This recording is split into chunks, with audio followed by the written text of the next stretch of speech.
sampah sembarangan, simpan sampah pada tempatnya. Pungut sampah adalah, aduh ini ada pahlawan sampah ya.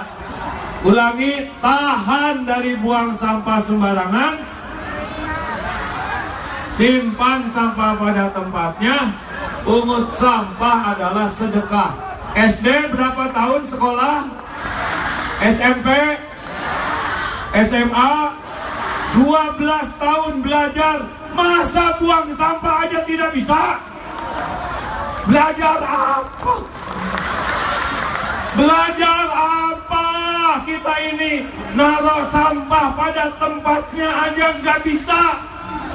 Belajar apa? Hah?